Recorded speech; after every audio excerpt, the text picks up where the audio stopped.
15 years ago, Amy and I got married. We dated for 3 years after our first date when Amy was a sophomore in college. My name is Mark Butler. Amy and I met at a party and instantly became a couple, inseparable until I graduated 2 years later. We broke up for Amy's senior year, after which we planned to get married. About 6 months after we got married, we were at a party with several other couples our age. It was a barbecue with grilled steaks and lots of drinks. Toward the end of the evening, the crowd dwindled down to us and 3 couples sitting around a fire, drinking and talking. The topic of celebrity hall passes came up. "What the hell is a celebrity hall pass?" I asked. Sadie, the petite blonde to my left, spoke up. "A celebrity hall pass is exactly what it sounds like. It's a game we play where you name the person you want a vacation from your marital vows for. You know, the celebrity you're allowed to have sex with. So you guys are just playing this game?" "Yes and no," Sadie said, patting her husband's leg. "Yes, it's a game we're playing, but Tom and I agreed that we'd give each other one hall pass. It doesn't have to be with a celebrity." I was shocked. "For real? You mean you guys have a standing agreement that you can have sex with someone else anytime you want?" Tom looked me straight in the eye and laughed. "That's right, buddy." He pointed to the other 2 couples. "They had the same agreement. We all agreed the same night. Kathy, you used your hall pass, right?" Kathy lowered her head. "Tom, you don't need to tell the whole world about this. Yes, I was at a conference and I was working with a nice guy whose wife had just died in a car accident. I called Carl and told him I was going to use my pass to help the guy." Amy was silent but moved closer to me, holding my hand. "Carl, were you okay with Katie having sex with another man?" "Oh yeah, that's fine with me. She came back to my house. Someday I can use my pass too." They continued their game of naming who would be their celebrity hall pass. Amy encouraged me to name someone myself after she announced hers. 15 years later, I couldn't remember who each of us picked, but I do remember the hot sex we had when we got home. Amy even admitted that as we made love, she imagined her fantastic lover having her. The next morning, I made it very clear to her that I would never agree to a hall pass. Amy agreed that it was just a game. The events of that night were mostly erased from my memory. We went on with our lives. Amy and I quickly started a family and had a boy and a girl. Amy and I kept in touch with Sadie and Tom for a few years, but lost sight of them after they divorced. A couple years ago, I ran into Tom at a bar. I just happened to walk in after work and saw him drinking alone. We drank while he told me that not only had he and Sadie gotten divorced, but 2 other couples from that barbecue had gotten divorced. The main reason for each divorce was a hall pass. Tom said that each of them believed that the hall pass would allow them to experience excitement outside of marriage without having any effect on the marriage. Tom said they couldn't have been more wrong. After each used the pass, comparisons and suspicions arose. Suspicion led to disrespect, which led to divorce. My conversation with Tom confirmed what I thought the night before at that party about the hall pass. It can be a fun game to play as a fantasy. It doesn't work in the real world. I was going to tell Amy about my run-in with Tom, but because of our busy lives, it never happened. Sitting here now, I wish I hadn't. It was Thursday night when Amy was at a conference in Los Angeles. Around midnight, my phone rang. It was Amy calling. It was noisy, like she was at a club. I could tell from her voice that she'd been drinking. "You won't believe this, but I met Joshua from my soap. He likes me, and I'm going to use my hall pass." The noise got louder. "What did you say? Did you say something about using your hall pass?" "Yeah, honey, I knew you'd understand. I'll see you Saturday." "What? What the fuck are you talking about? Can you hear me, Amy?" "Here." The call ended. I quickly tried to call her back, but her phone went straight to voicemail. I left her several messages asking her not to do anything stupid. I sent her several messages about what the consequences would be if we broke our wedding vows. After hearing nothing from Amy all night, I tried several times in the morning, but to no avail. Friday was a horrible day of not knowing what was going on with my wife in Los Angeles. I drove the kids to my parents' house after work. I headed over to Jack's house. Jack's wife, Jenny, made the same trip with my wife. They worked together and were good friends. Jack met me at the door, surprised to see me. "Hey, Jack, I need your help. I can't get Amy on the phone." When she called me last night, her voice sounded weird. "Can you call Jenny to see if she knows anything?" "Sure, Mark. I'll call Jenny and tell her you're here looking for Amy." No, don't tell her I'm here. I'm afraid Amy will ask her to cover for me. Just call her and mention Amy in the conversation and let me listen without her knowing. Sure, buddy, they're supposed to be wrapping up class right now. I don't know what made me do it. While Jack pulled out his phone, I turned on the recorder on my phone. His wife answered after the first ring. Hi, honey. You must have psychic perception. I just got back to my room after class. We're having dinner tonight and I'll see you tomorrow. They talked about the conference for a while, then Jack brought up Amy. Have you seen a lot of Amy? Mark called me and left me a message asking if I talked to you about her. Damn it, don't tell him you talked to me. The last time I saw her was last night. We were all drinking when this hot soap star came over to our table. Amy got his autograph and they danced a few times. We were sitting at our table when Amy said something about her and Mark having a hall pass agreement. The star of the soap quickly jumped up, volunteering to be her pass couple. I tried to talk her out of it, but she said it was a once-in-a-lifetime opportunity. Amy whispered in my ear that she would let a guy sleep with her. Next thing I knew, she was walking arm in arm with a guy walking out of the club. I haven't seen her since.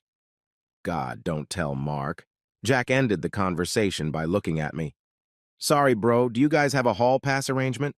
No, we played a game called Celebrity Hall Pass years ago, but then I explicitly told her I would never agree to such a thing. What are you going to do? I don't know, but it's not going to be good. On the way home, I stopped by my parents' house and asked my mom to keep the kids for the weekend. She could see something was wrong, but I didn't tell her what it was. Once home, I tried several more times to call and text Amy, but to no avail.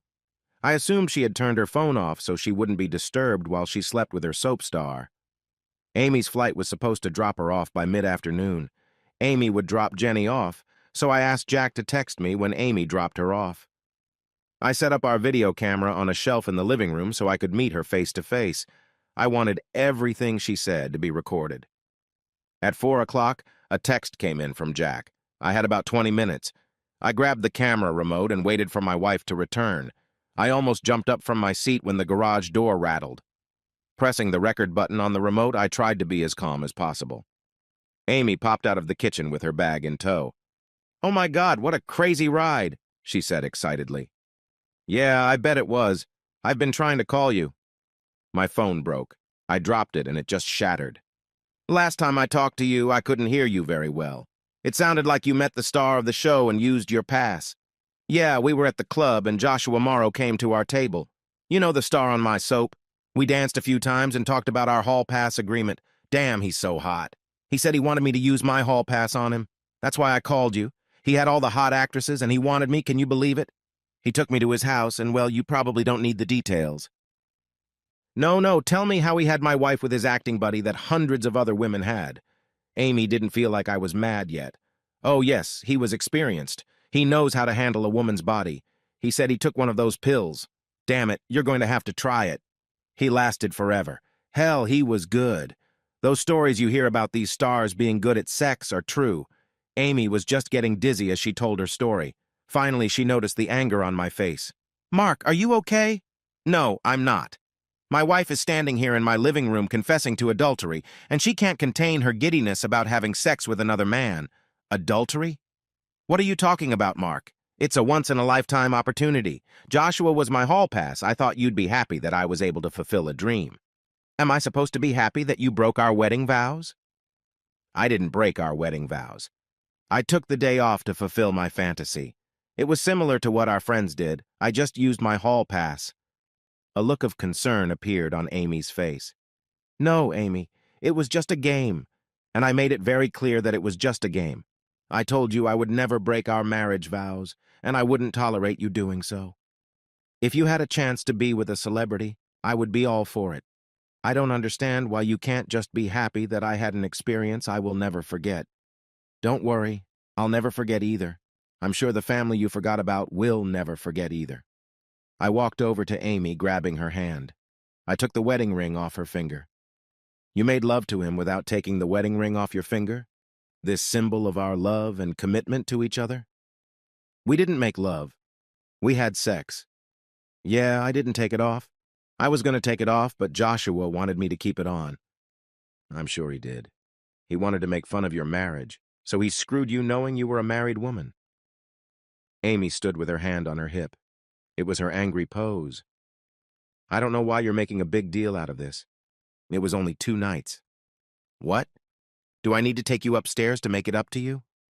Thanks, but no thanks. Let me ask you, Soap Boy didn't use a condom, did he? Well, no. Amy was angry, but now my question embarrassed her. You let a man have unprotected sex. A man who's had sex with over 100 women, and considering he's a TV star, probably some men too. I wonder what kind of Hollywood disease he gave you. Amy odd. He probably gave you something else if you weren't on the pill. You didn't take the pills, did you? No, you know I didn't need it because you had... Oh my God!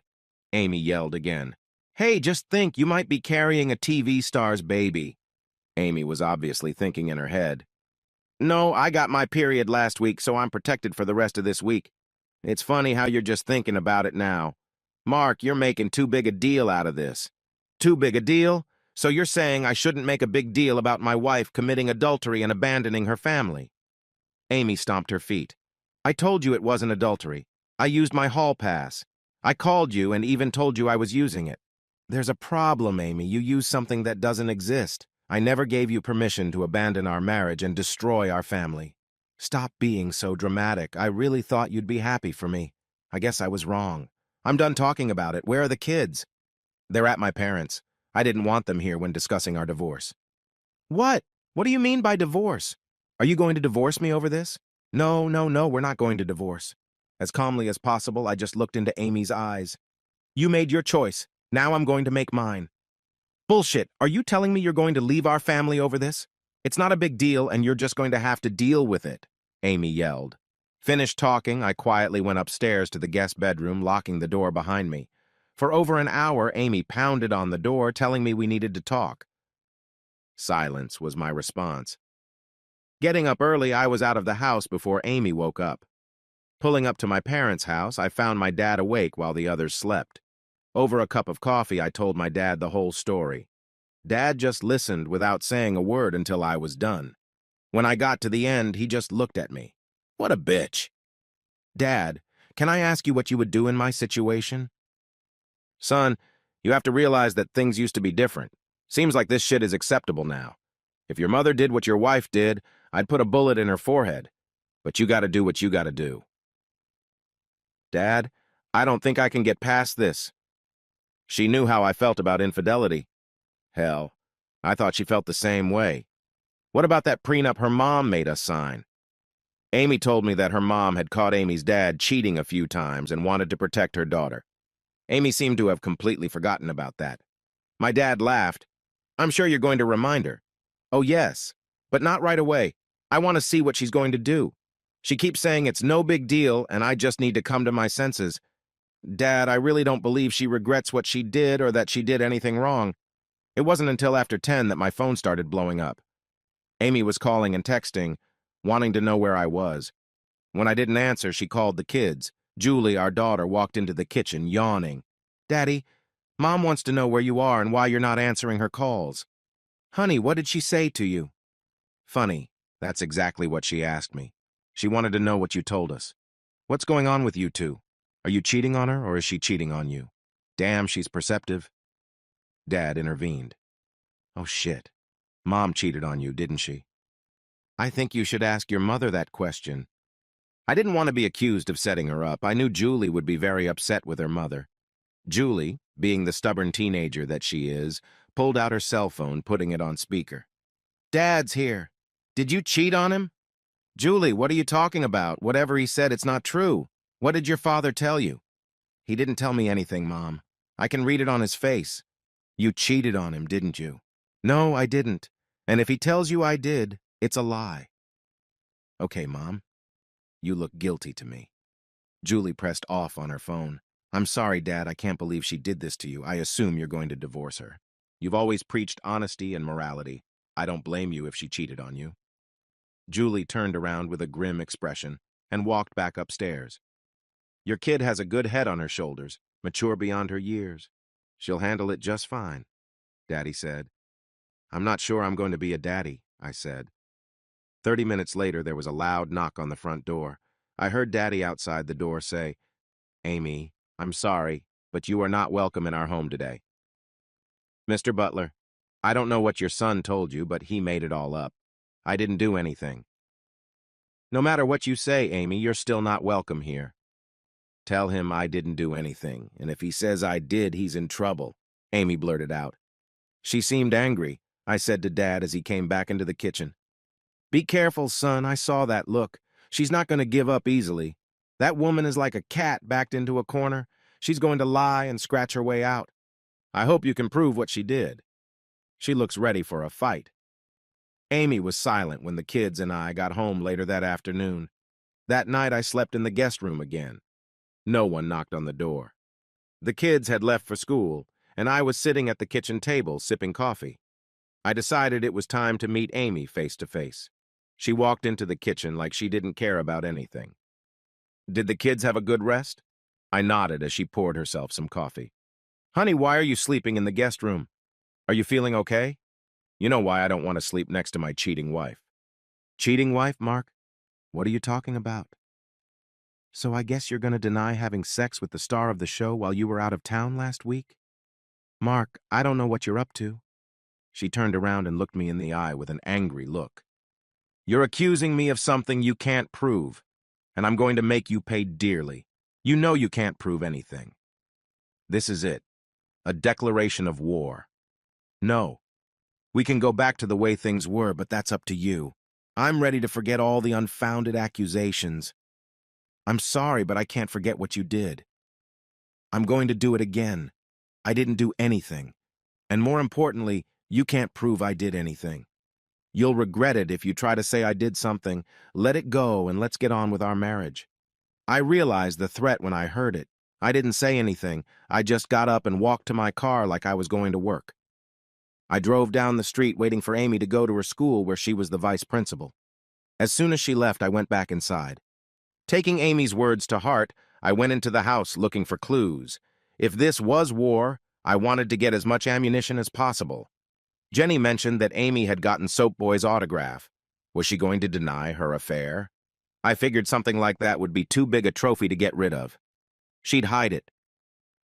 It took 2 hours of searching, but I finally found it. Amy had an old briefcase in the back of the closet at her side. It was locked, but she always uses the same code for all her briefcases. At the bottom, under some folders, I found a picture. It was a standard Soap Boy publicity photo. The caption was modest. To my friend Amy, Joshua Morrow. On the back was another caption. You were great, Joshua. I looked at the photo before putting it back down. The next stop was the lawyer. Before I left, I put a copy of the scan of our prenup, the recording of Amy's friend's phone call, and my recording of Amy's confession on 2 thumb drives. The attorney I visited was well known for her relentless attacks on cheating spouses. In the divorce world, Vicky Sampson was known as the bitch. I laid out my story of what Amy had done. When I finished telling her about the situation and how I wanted it to unfold, she just leaned back in her chair and smiled. I like that. You're tough. Set a trap and wind it up when there's no turning back. It will be temporarily inconvenient until we show proof. Everyone will think you're lying or crazy. Let her think she has the upper hand until the very end. Mrs. Sampson shook my hand. I'll prepare the papers and have her served at the school. You need to do a couple things for me. First, check your credit card bills. We need to find out the club where she hooked up with her soap star. Second, access her iCloud. I bet there's selfies of her with Joshua on there. She's probably smart enough to take anything compromising off her phone and upload it to a safe place. With any luck, a copy might be on her cloud. Hurrying home, I quickly sat down at her computer. I didn't even have to try to get into iCloud. Tucked away in her photo folder were the 3 pictures I was looking for. 2 pictures of Amy and Soap Boy, and one with Amy, Soap Boy, and her friend Jenny. I copied the photos onto a flash drive. A quick look through the photos gave me the name of the club that was written on the wall behind them. My lawyer was very pleased with my find. She told me not to tell anyone under any circumstances that we had the pictures. Her plan was to serve Amy at the school on Friday afternoon. This would give me time to take the kids to my parents for the weekend. She also told me that I shouldn't move out of the house regardless of what Amy said or did. That Friday, I was just dropping the kids off at my parents' house when my phone rang. I switched it to voicemail and ignored her messages. I hadn't been home 10 minutes when she barged in. I was sitting in the living room and had my video camera on when I heard the garage door rattle. I didn't want to miss any compromising statements. "You son of a bitch. What the fuck do you think you're doing?" I started to respond, but she cut me off. "You just couldn't let it go, could you?" "What is it, Mark? Your little male ego is damaged. You humiliated me in front of my staff and you're going to divorce me?" "I'll do it, but you'll pay. You know you can't prove the adultery you put into the divorce, and without that, I'm going to take everything you have from you. I hope you're happy. You could have just let it go. Did it bother you that I had great sex with a celebrity? You could have just let me have a good time, but no. Well, fuck you." Amy stomped around while I sat there without saying a word. She came back into the living room with fire in her eyes. "When are you moving out?" "I'm not moving out. I'm staying here." "Oh, no, you're not. If you want a divorce, you'll have to move out." She looked at me for a few moments, expecting me to stand up, but I just sat there and smiled. "Okay, when this is all over, you're going to wish you'd just shut your mouth and let us get on with our lives." The next month was very stressful. Amy and I didn't talk. The kids were slow to approach Amy. Julie even wondered if her mother was really cheating. Amy was telling anyone who was willing to listen that I made the whole thing up. Her attorney filed a response to our motion asking for sanctions for false statements. She even tried to get the court to kick me out of the house. That was denied. The court expedited our hearing and both sides were given limited time to testify and question witnesses. My attorney questioned both Amy and her friend Jenny. They both denied that Amy had gone out with the soap star and denied that they had even dated him or gone to a club. In preparation for the deposition, my attorney told me that it was imperative that I tell the truth, but offered no additional information. She hoped their attorney wouldn't ask about the evidence we had gathered about Amy's affair, thinking we didn't have any. As Mrs. Sampson predicted, she got it into my head that I had not witnessed any deception on my wife's part, but did not ask about any evidence of her deception. I got the impression that her attorney didn't know that Amy had actually done what I accused her of doing. At the actual trial, I'm sure Amy thought everything was going great. I testified about Amy's adultery, recounting my feelings about adultery and objecting to being allowed in the room. I was cross-examined on the same issues in the testimony. Yes, I did not attend her conference or see her doing anything with other men. Amy testified that she had done nothing and, like me, was against adultery and would never have tolerated the concept of hall pass. Amy's attorney subpoenaed Jenny to testify that the encounter with the soap star never took place. I looked at her husband, Jack, who was in the courtroom while she testified. He lowered his head to avoid my gaze. Jenny started to squirm when my attorney asked her about Jack's call and her words that Amy had left with the soap star. Clearly nervous now, she stuck to the story, claiming it never happened. When Jenny sat down, Amy and her lawyer had smug faces. Amy's lawyer stood up and began to argue that they wanted sanctions for our false statements. The judge started reprimanding my attorney for not proving the claims we made. With a smile on her face, Mrs. Sampson stood up. "Excuse me, Judge. We have irrefutable evidence." Amy's attorney snapped back. "I object. We have not been notified of the evidence. We have no obligation to disclose the evidence. If their witnesses were telling the truth, there would be no need for rebuttals." The judge smiled and told Mrs. Sampson to continue. Mrs. Sampson called her investigator to testify.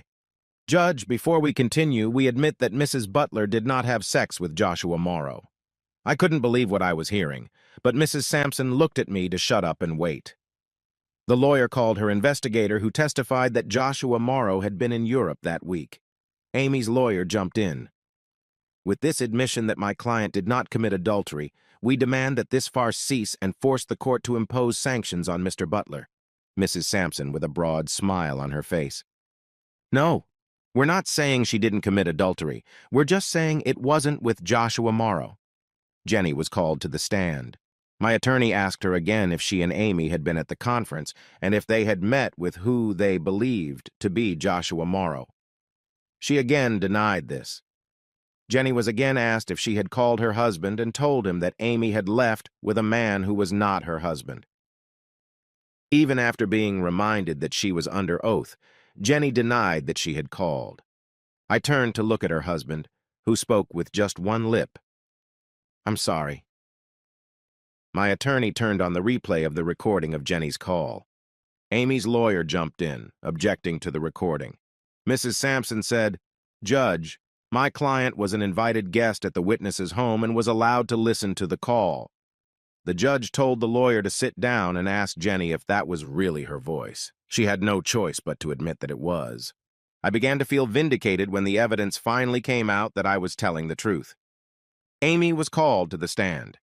Amy again denied that when she returned home from her trip, she admitted to having sex with another man. She gasped loudly when a video emerged of her describing her having sex with Joshua Morrow. Amy was in tears when selfies and a signed promotional photo were presented as evidence. As Amy was leaving the witness stand, the judge turned to Mrs. Sampson. "Lawyer, I'm confused. You said that Mrs. Butler did not have sex with Joshua Morrow, but you just presented evidence that she did. Mrs. Sampson called her investigator. Judge, we have proven that Mrs. Butler committed adultery, but just not with the person she thought she was with." The investigator brought out the surveillance photos from the club. Several of the photos showed Amy and the man she left the club with. Pointing to the photos, "This is not Joshua Morrow. This man likes to pick up married women. He's a known con man who has been diagnosed with several STDs. At this point, I just had to look at Amy. The look of shock on her face was priceless. After a short break, the judge returned to his seat. He gave a long speech about honesty and fidelity. The judge ruled that Amy had committed adultery as stated in the prenuptial agreement. He ruled in my favor, upholding the prenuptial agreement. The judge lectured Amy that even if there had been no prenup, he would have awarded me custody of the children. For the record, he deemed Amy an unfit mother because of her persistent attempts to cheat. With tears in her eyes, Amy turned away from the lawyer's desk to leave. "Mrs. Butler, stay where you are. We're not done yet." The judge called Jenny to the bench to join Amy. "You both raised your right hand and swore to tell the truth in the courtroom. That oath is sacred in this building." He looked directly at Jenny. "I don't care if you have some mistaken belief that you helped your friend. A lie is a lie in this courtroom. If this were a criminal case, you'd both be in jail right now. I find that you both gave false testimony, and I hold you both in contempt of court." The judge fined them both the maximum fine of $5,000. Amy's bad day got even worse when she walked out of the courthouse to a local news crew pointing a camera in her face. I later learned that the lawyer had warned them. "Mrs. Butler, do you have a comment about abandoning your family for a one-night stand with a fake TV star?" The reporter's question was the straw that broke Amy's back. Amy let out a blood-chilling scream and then pounced on the reporter. It was a blur of arms and legs as Amy hit the reporter. Amy had her on the ground and was pulling her hair when the deputy was forced to use a stun gun. The cameraman videotaped the entire episode. Amy was all over the national newscasts that night. Unfortunately, Amy didn't get to see her finest moment. She was locked up in the county jail where she spent the next 6 months. No, I didn't have a beautiful blonde lined up to take Amy's place. I was too busy raising 2 kids, being a single parent now. And no, I didn't reunite with Amy when she got out of prison, though she tried. My mother felt sorry for her and asked her to give her another chance, but I didn't. Amy lost her career and became the target of jokes all over town. 3 months after Amy called and texted me, I agreed to meet her at her mom's house. I sat in silence and listened as Amy told me how much she loved me and missed me. She missed being a part of our family. As a result of her arrest and conviction for assault, she was only allowed limited supervised visits with her children. Amy said she was sorry she lied about her bond, as she called it, and was so embarrassed that it appeared she had been duped by a con man. She finished by begging me to take her back, saying she would be the best wife ever. I stood up and took a deep breath. "Amy, that was a passionate speech. I believe you meant every word of it. You apologized for lying. You said you missed our family. You said you love me. I believe you. I really do. But it's what you didn't say that's most telling. You never said you were sorry or even showed any remorse for breaking our wedding vows. I think you were sorry that you didn't end up sleeping with the guy of your dreams. I don't believe you regret cheating on me, or even that it was cheating. The answer to your question is no and hell no. I'm not taking you back now or ever. I want you to stop contacting me, period. If you don't, I will renew the restraining order that was issued when you were arrested." Amy stood up, crying. I'm sorry. I'm sorry I cheated on you. And yes, I enjoyed it. I'm really sorry I enjoyed it. Is that what you wanted to hear? Amy, we're done. Go live your life. It's not going to happen with me. I turned and walked out the door, Amy yelling at me and her mom struggling to hold Amy down.